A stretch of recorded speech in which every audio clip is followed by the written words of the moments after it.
The test is in 4-part, Part 1, Part 2, Part 3, and Part 4. Now look at Part 1. Part 1. You will hear part of a telephone conversation between a customer and a sales agent. First, you have some time to look at questions 1 to 6.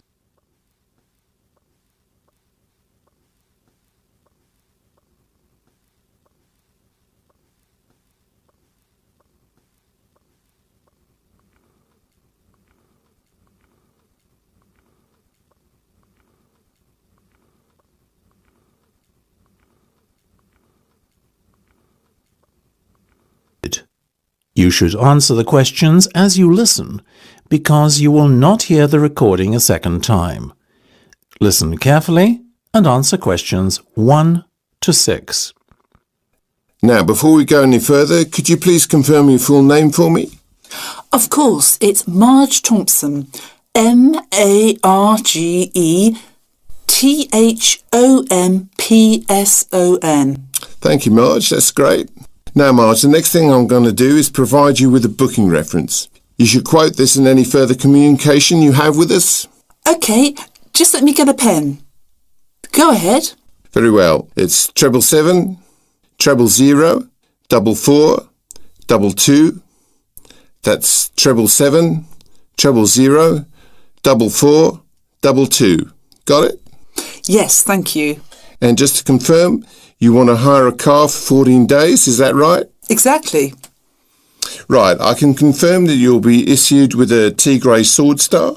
What's this Tigray sword thing? Oh, my apologies. That's the model of car we've allocated to you for the hire period. Oh, I see. Sorry, I'm not that well up on car models. No worries. I'll give it to you again. Mind you, it's 2 words. Tigray Sword Star. That's Tigre SWORDSTAR. Perfect, got it. And that's going to be at the airport when I get there on the 2nd of July, right? Right. At 3 p.m, it'll be there waiting for you. Lovely. Where should I go to collect it? The hire car centre? No, you're arriving at the South Terminal. The hire car centre is in the North Terminal Blue Car Park.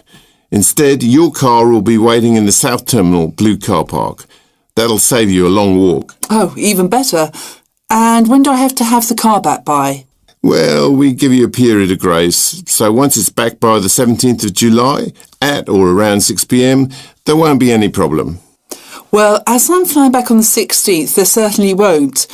I'll surely have it back by the return date. Otherwise, I'll be in big trouble. Indeed. Now, what type of insurance would you like? Fully comprehensive, of course. Naturally, right. We'll put you down for the comprehensive then, but I must inform you that there's an excess of £500. After that, you're covered for everything. Fine.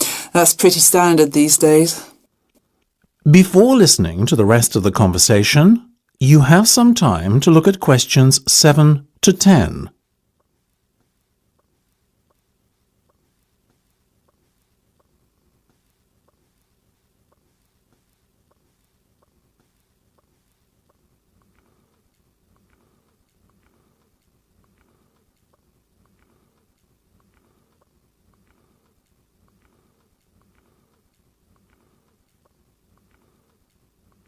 Now listen and answer questions 7 to 10.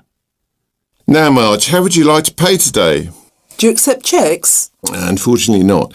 Only a debit or credit card will suffice. OK. I have my debit card here. No worries. Excellent. Let me just give you a breakdown of the total cost now.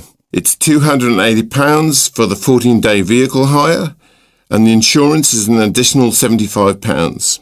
Will you be needing a satellite navigation system? How much? £25. No, thank you. I'll use my own. I have one on my mobile. What about the roaming charges? That could amount to even more than £25. Good point. On second thoughts, I'll take the satellite navigation. I also need tyre chains. Is that correct? Not compulsory at this time of year. But I may be travelling up to very high altitudes in the Alps. In that case, perhaps you should hire them too. The chains will set you back another £25. No problem. So that's £405 by my calculation. We also have to include 12.5% tax, I'm afraid. Oh, well, if you must. So in total, that's £455.50. Now, let me just... That is the end of part 1. You now have half a minute to check your answers.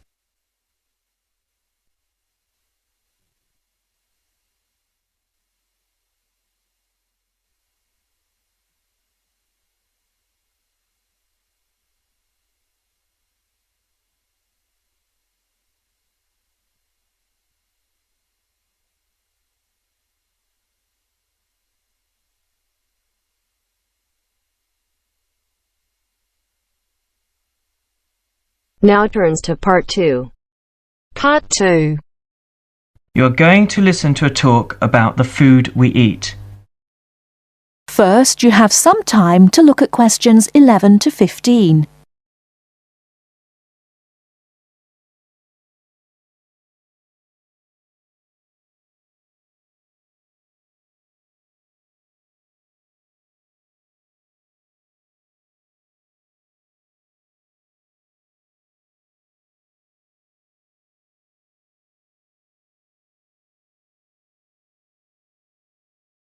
Now, listen carefully and answer questions 11 to 15.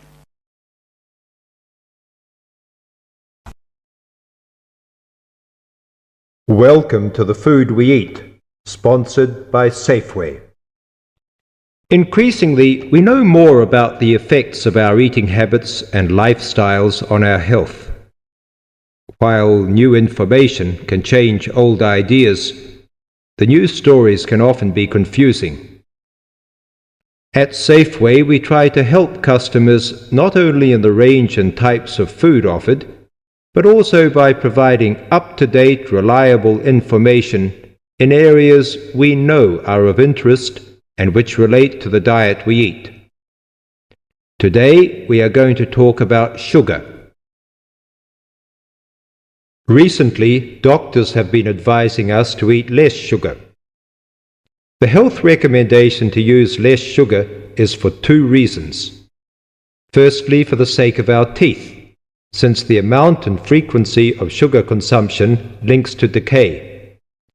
Secondly, as sugar is a good source of calories, it can easily be a problem if we tend to be overweight. The dental risk is because bacteria which occur naturally in our mouth feed on carbohydrates, sugar and starch, to form plaque and acid. Plaque is a sticky coating that prevents the bacteria being removed by saliva. The acid attacks the tooth itself. This takes time, however, so the trick is to avoid sticky foods like sweets, which stay around in crevices feeding the bacteria. Before you hear the rest of the talk, you have some time to look at questions 16 to 20.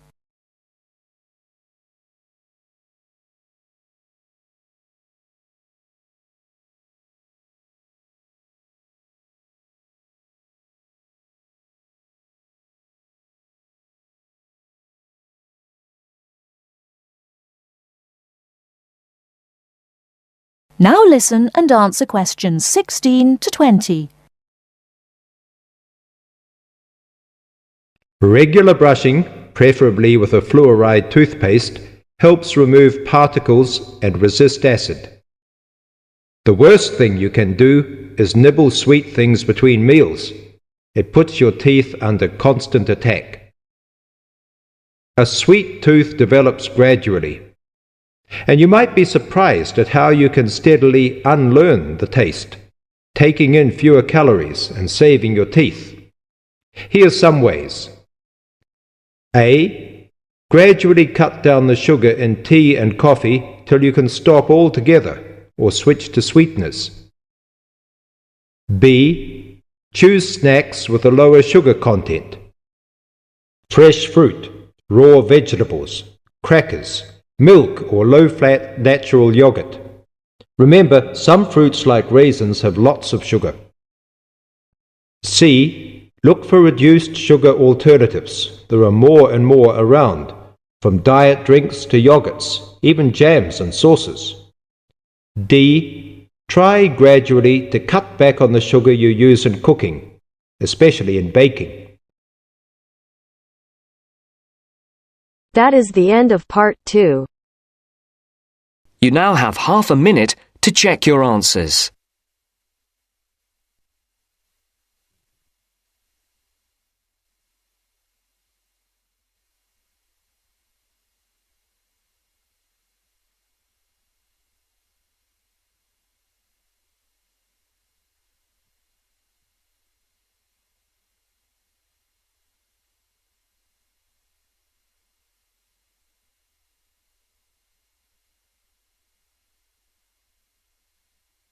Now turns to part 3. Part 3.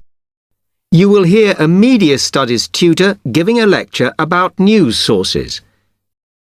Section 3. You will hear a man called Frank talking to Dr. Lindsay about what he should study if and when he returns for further classes. First, you have some time to look at questions 21 to 25.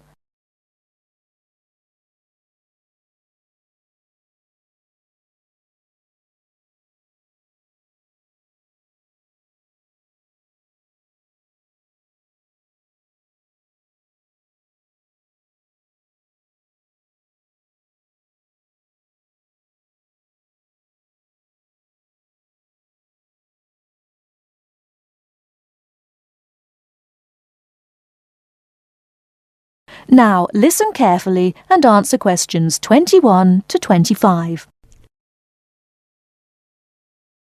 Now, many of you will have heard about the predicted death of newspapers, as people increasingly access the TV and the Internet for their news. Today, I want to look at the USA, which has very advanced news sources, to see if this is actually true. In the USA, the main news sources without doubt are TV, the Internet, and the press. That is, traditional newspapers. And although they are each surviving and growing, they are also changing. Obviously, TV news has been around for a while, and the early evening bulletins, when people get in from work, are very popular. I suppose we traditionally think of the morning newspaper arriving on our doorstep with the daily news. Interestingly, this is not borne out by the statistics, which show that readership in the U.S. is much higher when people have time to relax, when they're not working, especially on Sundays. The Internet is also a popular weekend activity, but shows no variation with weekday access. So people are using the different sources in different ways. Interestingly, local radio has been hit less by the grip of quite strong local newspapers than by the Internet, which is seen to offer a better regional service. But just because the Internet is seen as the new force in news media does not mean it is dominant. Television has, of course, been global for a while. But now technological changes, which have fueled the rise of online news, have also allowed newspapers to print and distribute editions across the world. In fact, Internet news, which is seen as the big competitor for traditional markets, does not offer that much variety. Often, the sources are the online versions of the newspapers, whereas television, in order to offer something different, has had to come up with a much more mixed bag of reporting, from hard news to light reports on celebrity events. Another issue is reliability. The Internet is virtually unregulated, so anything can be reported there, whether true or not. Journalists on newspapers have fought a long, hard battle to fight intervention and to retain the freedom of the press. Television, however, is seen as critical to political power, and has become subject to harsh controls about what it can or cannot say. Before you hear the rest of the talk, you have some time to look at questions 26 to 30.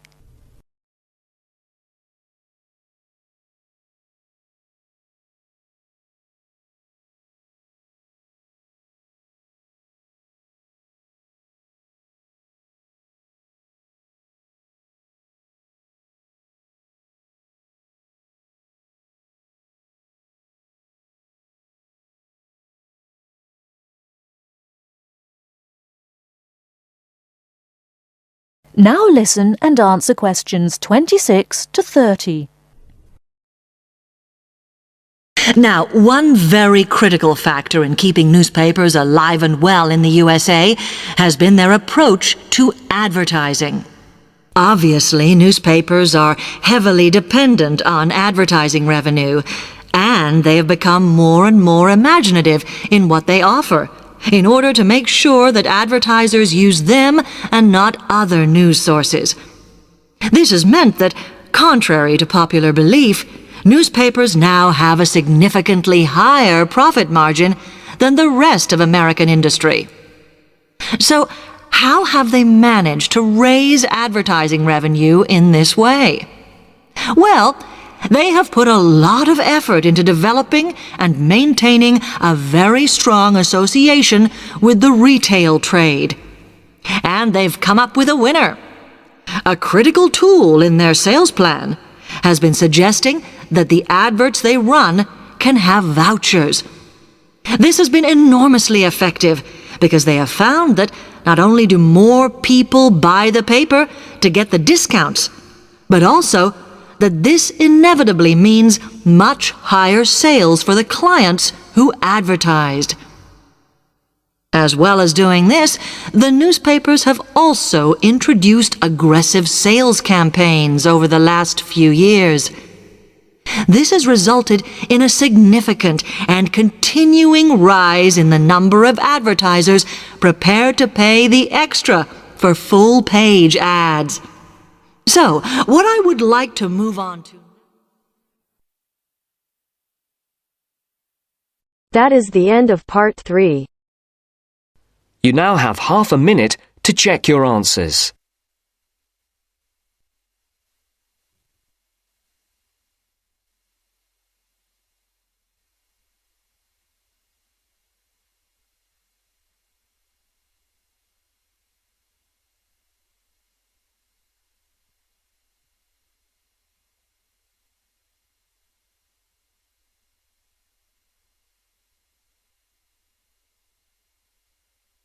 Now turns to part 4. Part 4. You will hear a talk about memory in babies and young children. First, you have some time to look at questions 31 to 40.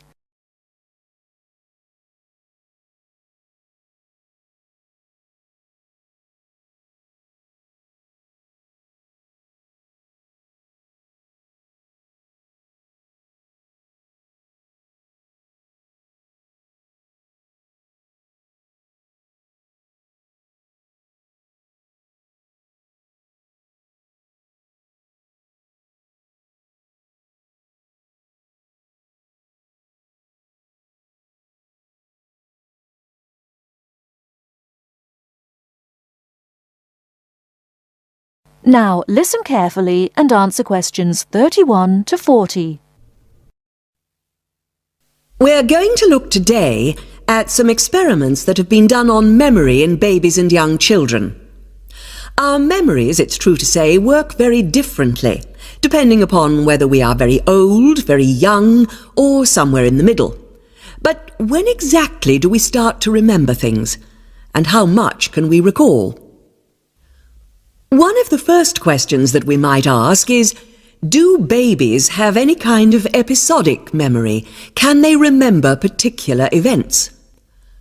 Obviously, we can't ask them, so how do we find out?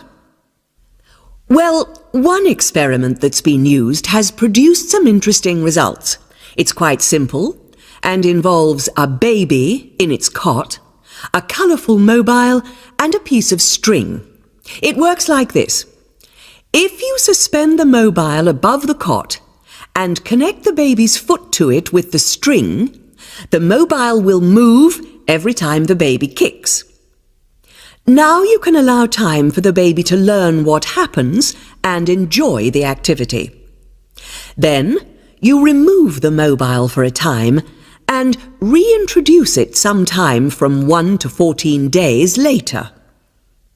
If you look at this table of results, at the top 2 rows, you can see that what is observed shows that 2-month-old babies can remember the trick for up to 2 days, and 3-month-old babies for up to a fortnight.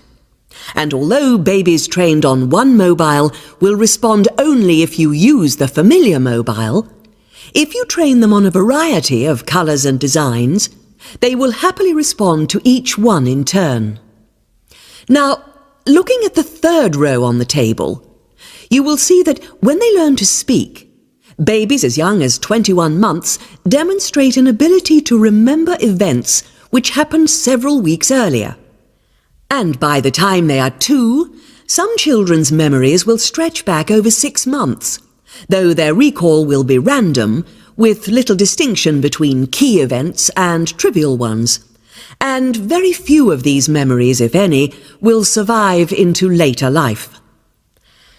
So, we can conclude from this that even very tiny babies are capable of grasping and remembering a concept.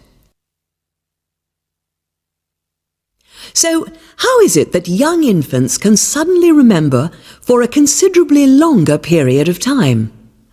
Well, one theory accounting for all of this, and this relates to the next question we might ask, is that memory develops with language.